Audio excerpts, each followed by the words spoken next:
Hi everyone, it's Jonathan here. Another pair of interesting firearms to show you.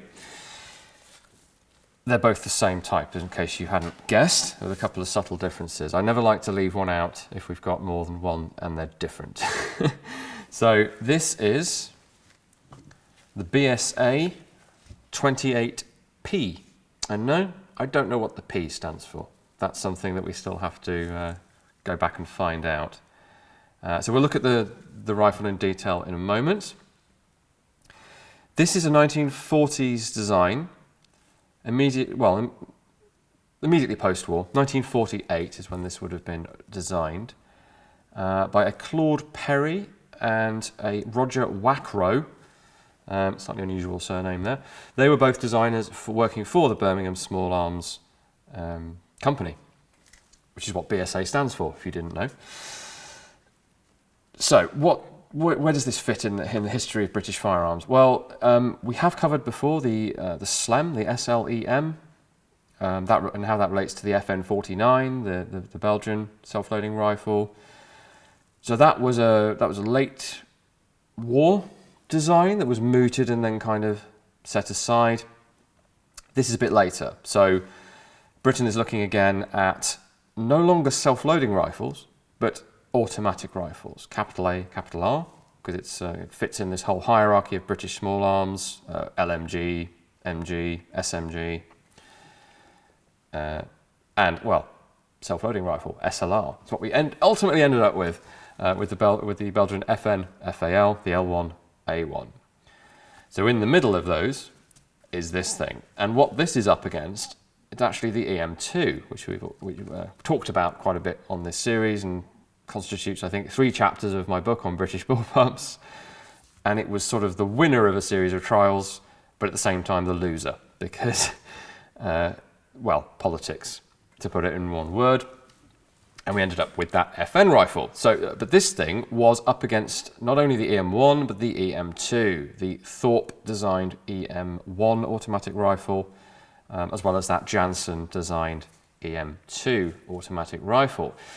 So this is the Ministry of Supply. Now, there's very little known about this compared to other, well, certainly the EM1 and EM2. We have lots of archival info on those two, not much on this, and as far as I can tell, that's because this really wasn't considered very seriously.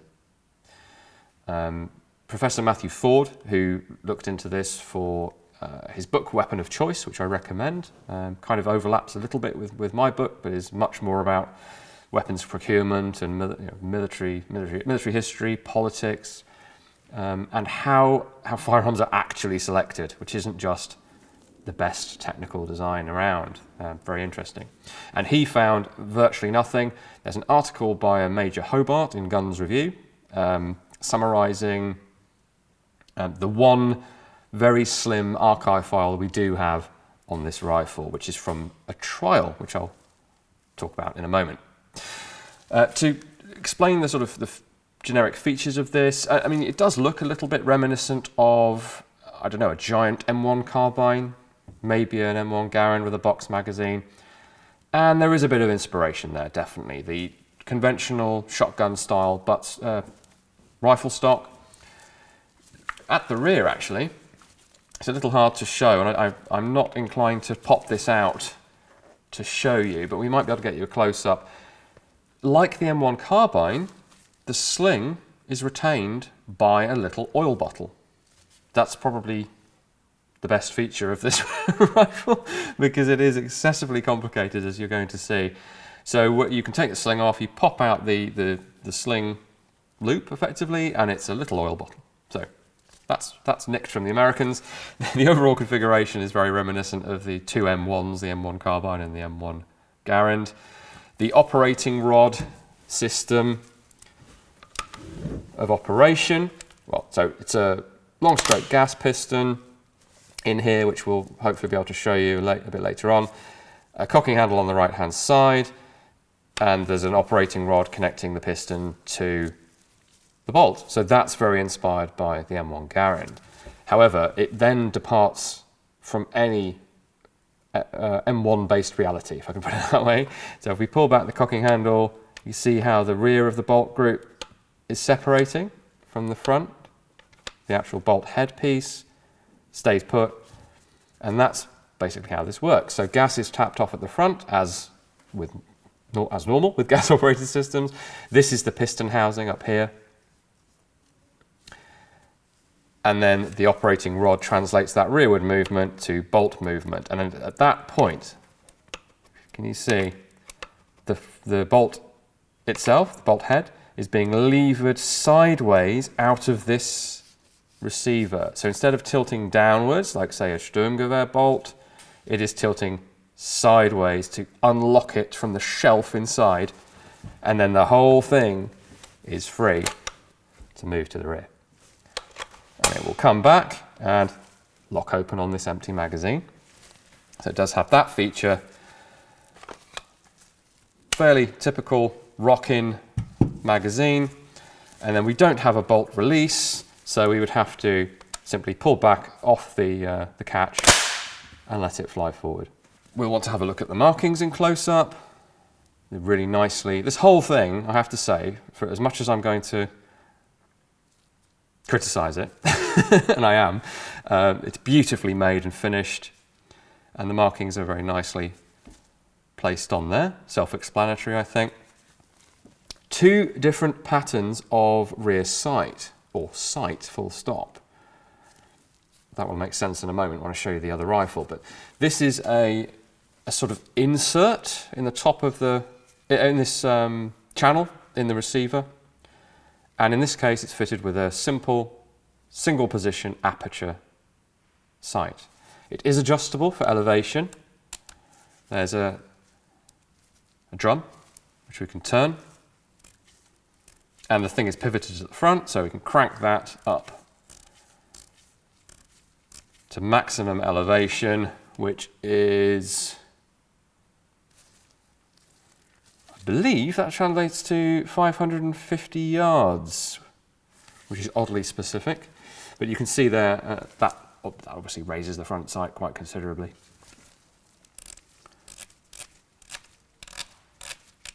Okay, and on the other side, we have our selector, because we must remember this is an automatic rifle. In fact, you can argue it's an assault rifle because it fires an intermediate cartridge. We have an example we can show you in a moment, but you can see from the depth of that magazine that it's not as long as, say, 30-06 or 303, which would be the obvious thing for this to be chambered in, or 7.92 Mauser, which would be another option at this time. The Slem was chambered in that. What it is actually 280. So 0.28 of an inch, what would be later adopted briefly with the EM2 as 7mm Mark 1Z, that cartridge. And because it's select fire and an intermediate cartridge, that's the technical definition of an assault rifle. So this is yet another British attempt at a Sturmgewehr beater, as it were. And there's the catch, the selector lever. So it goes, as is typical with British firearms, A, R, and it's on S at the moment. So I'll try and demonstrate how that moves from a slightly awkward angle. There we go. Some very positive clicks there.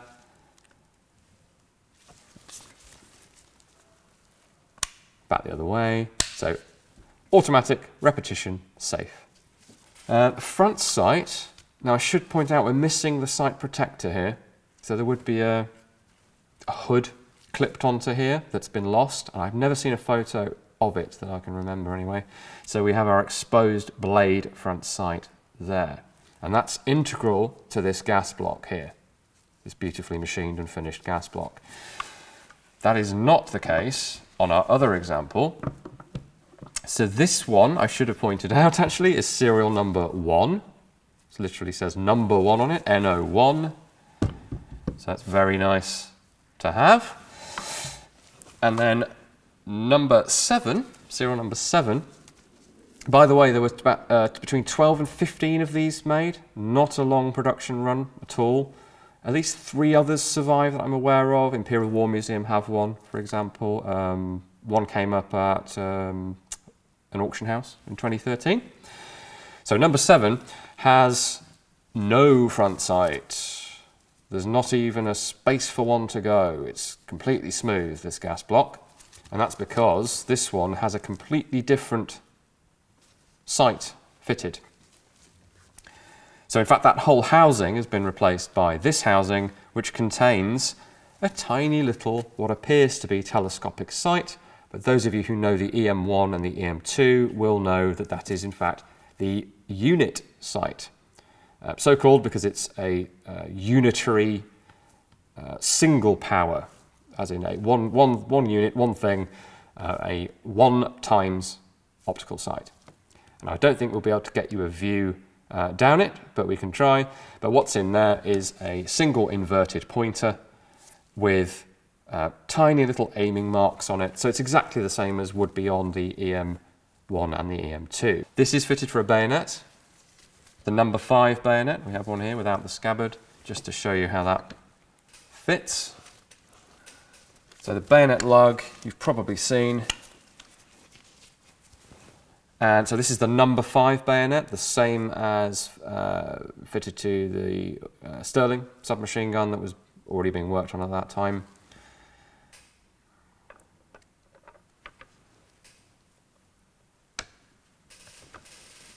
Trying to be a little bit careful, I don't want to mar the finish on this thing. There we go, that's on, just not a very positive click. So the ring fits over this piece, which I'll explain in a minute, and then we have the lug back there. So there's your bayonet. Bayonet's still, of course, essential for a military rifle of this vintage, and even most modern rifles today still designed to take one in one way or another. So that's the bayonet.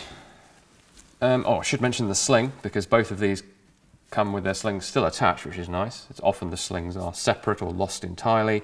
So a simple, I think that will be the standard US M1 Garand pattern, but I haven't checked, so please do yell at me in the comments if I'm wrong. But a green webbing sling. Gas regulator here does have a couple of positions. Well, the normal range of positions actually. An adverse position for difficult weather conditions, an off position for, well, grenade launching, and a normal functioning position. I mentioned grenade launching. This is the grenade launcher, so presumably permanently attached. It does come off, but it seems as though the idea was that it would be permanently on the rifle and forms part of its overall length. I could be wrong on that. We have so little to fall back on documentation-wise. And that is designed to take the number 85 grenade, or anything of the same diameter, I guess. This is a US M11 A1 practice version of the same pattern of grenade, what the Brits call the number 85. And that does fit over the muzzle. I won't slip it on. I'm a little concerned to mar up the nice blue finish on there, but it does fit over the spigot. It has the classic ribs on there for sort of reduced friction for launching, and then you would load a single grenade launching cartridge in there with a good old stout propellant charge and launch your grenade off the rifle. I'm not aware of any provision for a grenade launching sight or how that would clip on. That we don't know. In trials, this thing ran at about 600 to 700 rounds per minute, apparently, which is perhaps unsurprising. That was far too much.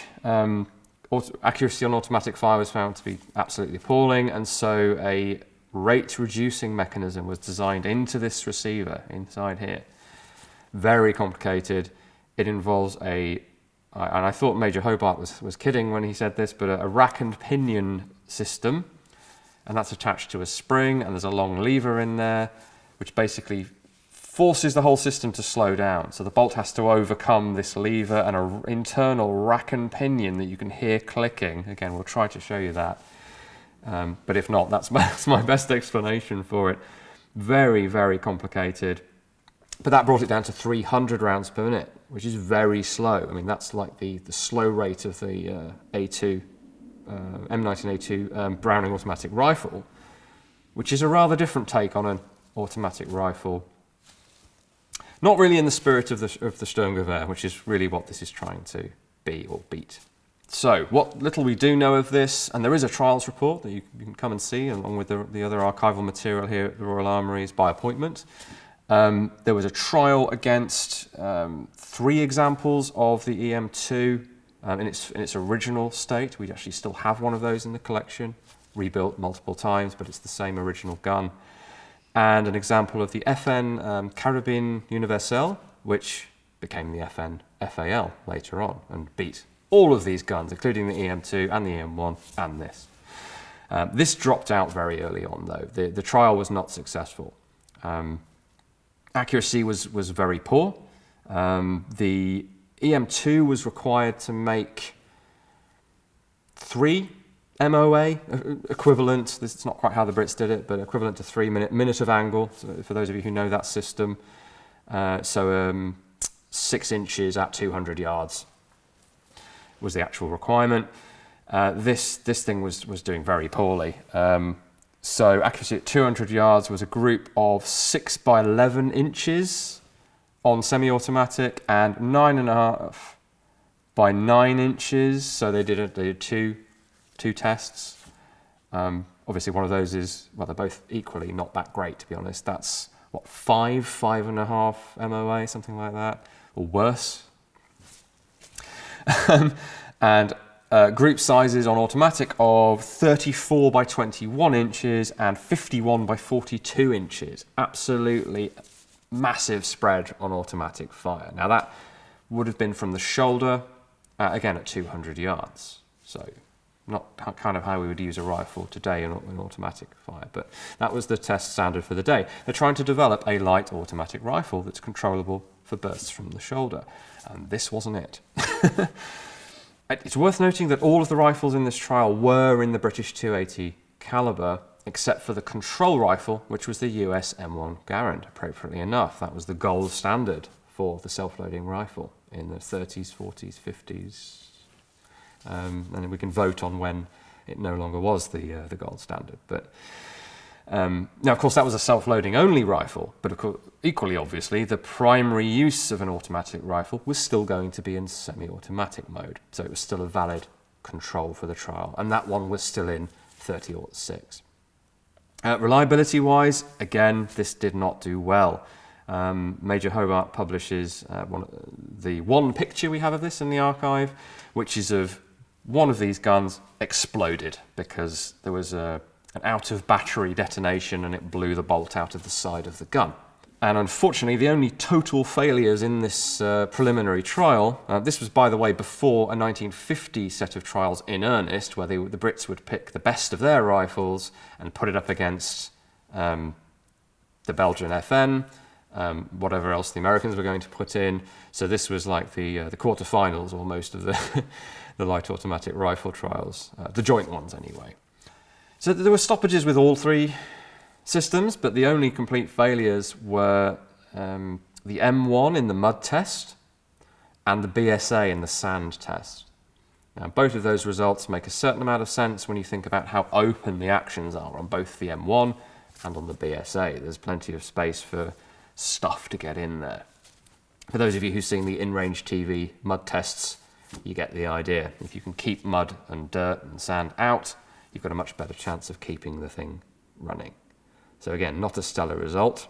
So these failures, BSA attempted to address, as you would after a disappointing trial like this. They may have done a good job of it. This thing could have been taken further, but we're getting halfway through 1949 here. We've got the 1950 trials, which kicked off, I think, around Easter time, where we're going up against the Americans and the Belgians. So there was no room for second best or even third best. So, the EM1 was dropped before it even reached this stage, actually.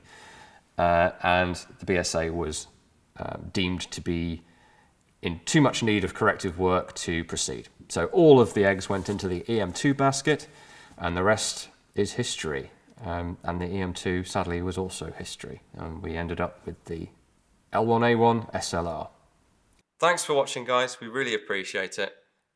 If you'd like to support us in other ways, we have got our social media accounts, Facebook, Instagram, and Twitter. And over there, you can play along with our What Is This Weapon every week.